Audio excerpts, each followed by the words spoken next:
professor Giovanni Santos, colunista de política, que ele é Ayrton Maciel, repórter de política, e a gente tem a presença hoje do vice-governador Raul Henrique. Obrigado pela presença. E o assunto que está em pauta, entre outros, né, a gente vai falar um pouco sobre a Arena Pernambuco. Ayrton, quer começar? Começa. Vice-governador, a concessionária, ela tem uma carta que é assinada por vários secretários da época do contrato, né? E o atual prefeito era secretário, assinou, o gestor, o vice-gestor do órgão da Copa era o atual governador. Só não tem assinatura mesmo do então governador Eduardo. O contrato é uma pressão em cima de que a obra começasse, mesmo sem as garantias que eram solicitadas pelo concessionário, no caso dos 3 clubes atuarem as 20 melhores partidas ao longo do ano, né? A carta pede que eles considerem que seria tratado mais adiante, né? E outras condições também foram colocadas e que aquela carta pedia que fosse desconsiderada e a obra foi iniciada. Num segundo momento, mais adiante, quando a obra já estava bem adiantada, mas a previsão era para dezembro de 2003, nova pressão do governo no sentido de antecipação, o que gerou um custo, segundo a concessionária, bem acima de 100 milhões para a obra. Então, o grande equívoco desse projeto não é equívoco político. Em primeiro lugar, eu acho que esse é um assunto difícil. É um assunto que hoje é visto com muita antipatia pela população, mas é um assunto que nós temos à disposição de tratar com absoluta responsabilidade e com absoluta transparência. Quando essas arenas foram construídas no Brasil, o Brasil vivia um clima de euforia. O Brasil inteiro. Quando o presidente Lula conquistou a condição de trazer a Copa para o Brasil, houve festa em várias capitais desse país. E todo mundo queria realizar a Copa do Mundo, porque haveria investimentos públicos, porque haveria visibilidade internacional, tinha um legado da Copa que se falava muito. Aqui em Pernambuco mesmo foram 2 bilhões de investimentos, de obras inclusive que algumas estão sendo realizadas, outras foram concluídas. É o caso da Estrada da Batalha, da BR-408 que vai até Carpina, do corredor Norte-Sul, do corredor Leste-Oeste, do terminal marítimo de passageiros, desses viadutos todos aqui da PE15, da Pan-Nordestina, o centro de comando da segurança pública. Então houve um conjunto de investimentos públicos que todos os estados queriam atrair, além das imagens de Pernambuco e de qualquer estado do Brasil que realizasse a Copa para 211 países do mundo.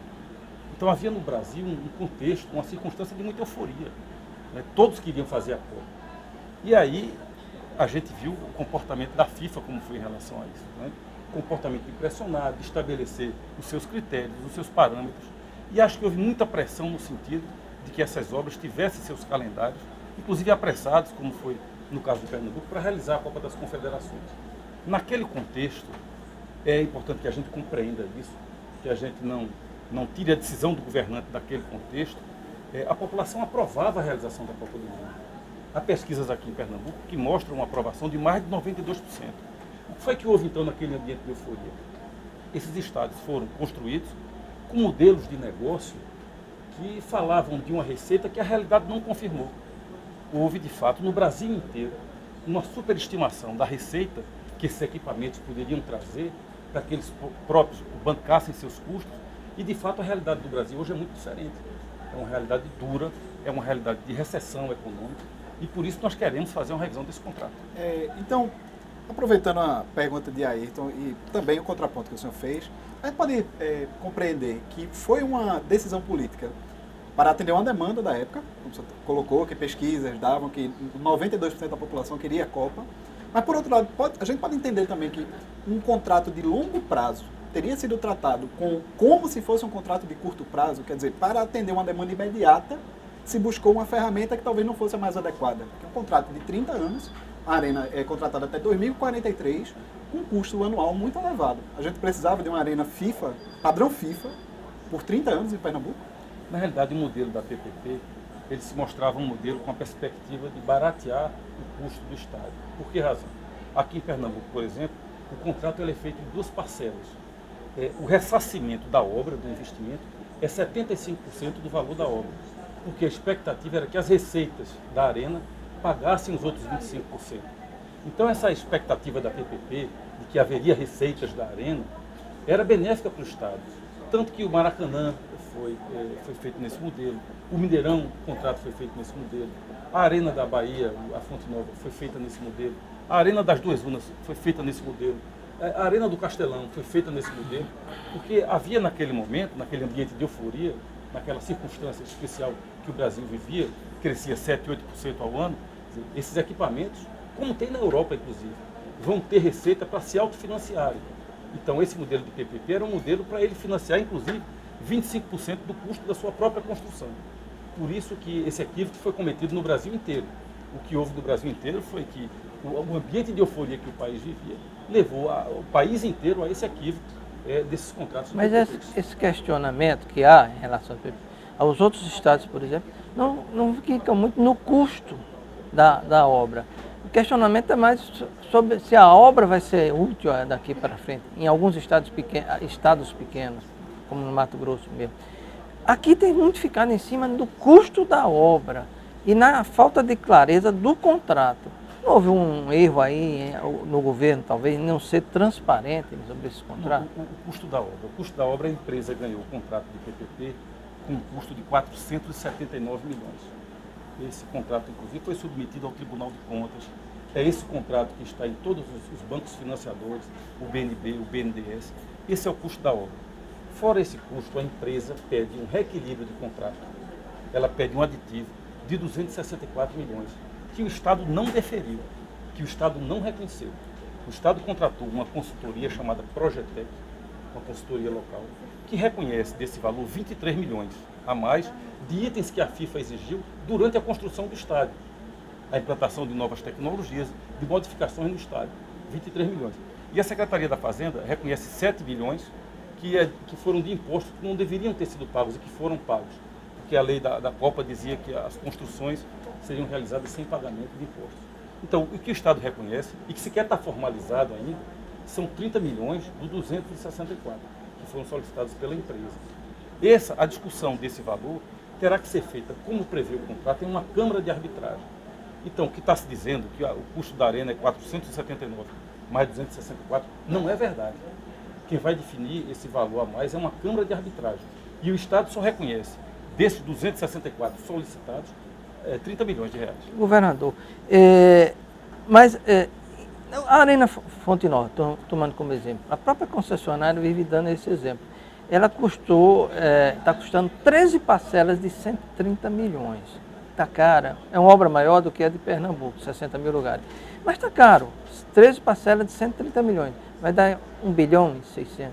Mas por que Pernambuco optou por prolongar tanto assim, em 30 anos, uma obra, ou o custo ou o pagamento dessa obra?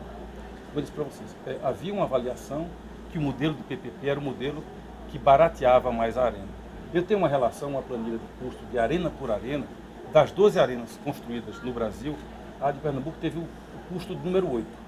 Pelo menos considerando o custo inicial. Foi mais barato. O custo inicial, o custo do contrato. Entendi. É esse valor para todos os efeitos que está valendo. Mesmo que você coloque os 30 milhões a mais que o Estado está reconhecendo, ela continua na 8ª posição. Ela sai da 8ª posição, partindo do pressuposto desse valor da empresa que o Estado não reconhece. Sim.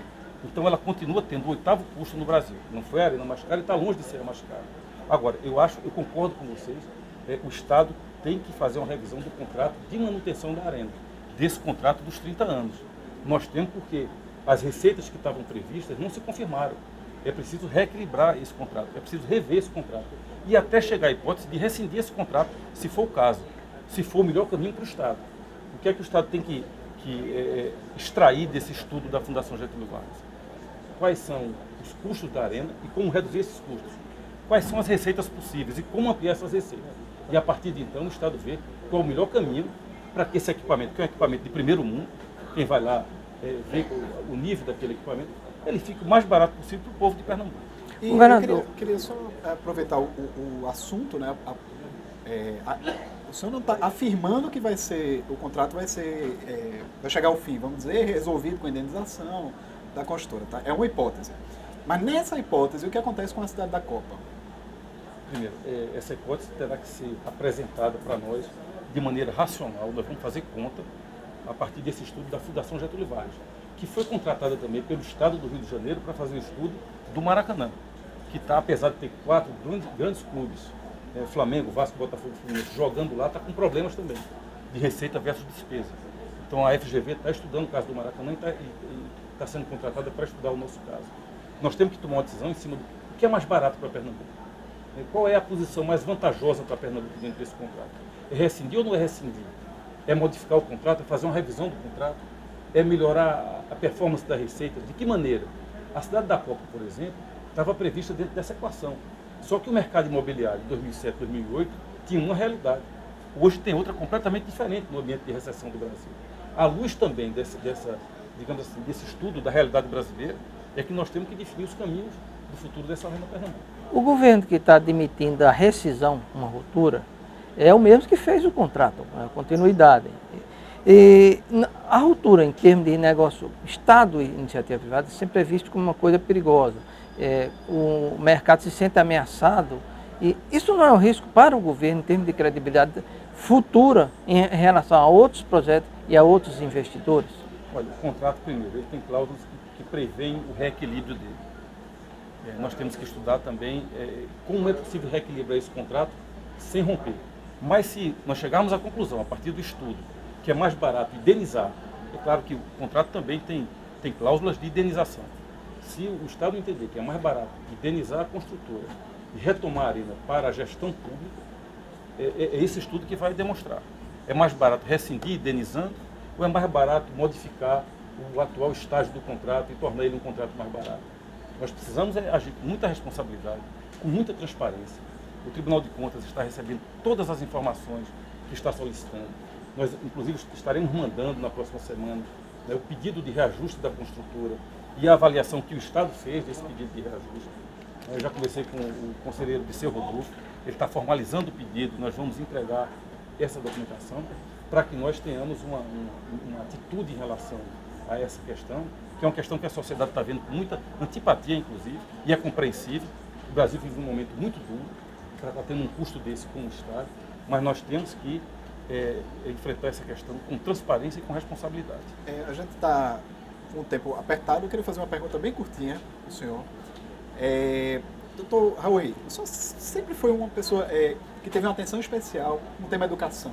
É a sua vocação, o senhor gosta muito da sua atuação parlamentar, né? Eu queria saber o senhor, depois de toda essa trajetória, agora está com uma pauta aí, o senhor mesmo falou que o tema é visto com antipatia pela população. Como é que o senhor lida com essa situação? Poxa, eu lido com muita tranquilidade, porque quando nós ganhamos a eleição, o que eu disse ao governador Paulo Câmara é que eu queria ajudá-lo no que ele achasse que era necessário. Ele me pediu que acompanhasse o tema das PPPs. Esse é um tema muito importante para o Brasil. O Brasil não tem mais poupança pública para fazer investimento em infraestrutura. Acabou esse tempo. O Brasil teve déficit nominal, inclusive, que não tinha desde o Plano Real, desde que foi instituído o Plano Real em 94. Então, se o Brasil quiser fazer alguns equipamentos de infraestrutura que serão necessários para o desenvolvimento do país, vai ter que atrair o investimento privado, como inclusive o próprio governo do PT tem feito no sudeste do Brasil, concessão de rodovias. E o governador me pediu para ajudá-lo nisso. Dentro desse tema das PPPs, tinha esse tema espinhoso da Arena Pernambuco. Mas nós temos que enfrentar esse tema, como eu disse, com absoluta responsabilidade, com absoluta transparência, comunicando para vocês da imprensa, comunicando para o Tribunal de Contas, comunicando com a sociedade, para que Pernambuco dê a solução melhor possível para essa arena que está aí, está construída, com recursos públicos, e que nós teremos que encontrar a melhor solução para ela. O governo está fazendo 100 dias, o senhor faz parte desse governo. Nesses 100 dias, houve uma rebelião de presídios, ameaça de greve de policiais militares, ameaça de greve ainda existe de professores e nós temos uma oposição batendo sistematicamente no governo. São 6 dias que tem o que contar ou ainda tem que levantar o que contar? Não, eu acho que eu estou vendo tudo isso com muita tranquilidade. Acho que o Brasil vive um momento muito difícil, o momento pós-eleitoral do Brasil é um momento muito ruim, porque a presidente da República se elegeu a partir de um discurso que se mostrou depois que era um discurso falso, um estelionato eleitoral, falava de uma realidade brasileira que não existia. O Brasil descobriu depois da eleição. E nós tivemos 6 dias de muita dificuldade, muita notícia ruim, sobretudo em relação à economia do país.